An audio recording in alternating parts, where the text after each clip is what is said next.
Powerhouse, presented by Alliant Energy. Alliant Energy, we're on for you. In recent years, studies have shown that the air inside our homes can sometimes be more polluted than the air outside our homes, even in the largest cities.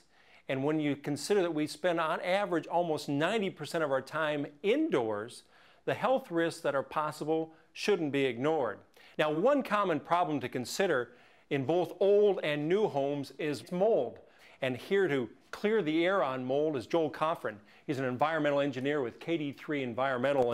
And Joel, mold is a hot topic in homes today. Give us the basics on the causes of mold. Mold is basically caused by three things. You have to have three things for mold.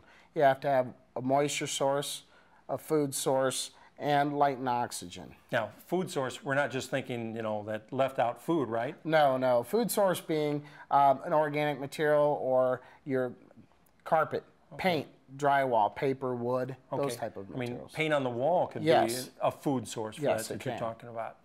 So a lot of folks, when I ask this question, what does mold look like, might say that's sort of a no-brainer, but mold comes in a lot of different forms. There's thousands of different types of mold.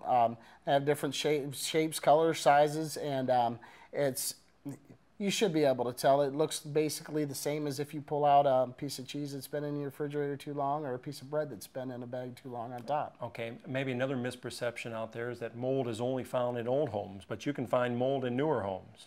Oh, mold is actually more prevalent in newer homes than they are older homes. Newer homes are, they're tighter. Some builders have different standards of construction. The home should be reviewed both in the planning stages and while it's being built to ensure that there's no thermal shorting, that the flashing's done properly. It's all in the details. So we're here at this home. We're in the basement now. Mold can cause health problems, right? And we're headed towards the furnace area here. Can cause problems? Yes. Mold can cause health problems, and it can be distributed by your home's heating and air conditioning system. Some of the health effects that could be triggered are irritation of eyes, nose, throat, skin irritations. If you have asthma, allergies, it can be triggered much easier if you have a mold problem. Okay, so I've identified a mold problem as a homeowner or a person where I've seen mold. What do I do?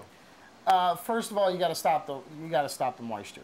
You stop the moisture, should stop the mold. Then it's a matter of getting rid of it either professionally or sometimes a homeowner can do it. I could get some borax. Would that be a way to do it, or do I call an environmental engineer like yourself an expert? Not always do you need an expert. Typically, some of the items such as mold growing on in a little corner in your basement, you can typically take care of that with bleach and water. They recommend anything bigger than a 3 by 3 square foot area, you contact a professional. Okay. We are in the basement here, Joel, but molds aren't limited to the basement. You can find them all over the house and in the attic, too. Oh, yes. As I said earlier, mold's everywhere. It's in our environment. It's an important part of our ecosystem, and it will go everywhere. Now, you've given us a lot of great information. Where else can our viewers go to get information? Of course, you can always go to the EPA's website. It's a great source of information. You can go to your county or state health departments. They normally have a list of professionals that they know will do a good job for you. Or contact organizations like the Indoor Air Quality Association. Okay, again, Joel, a lot of great information. Thank you very much. No problem. All right. Now, don't you go away. Stay with us, because we're going to show you an easy way that can help you remove moisture and humidity in your home. So stay with us.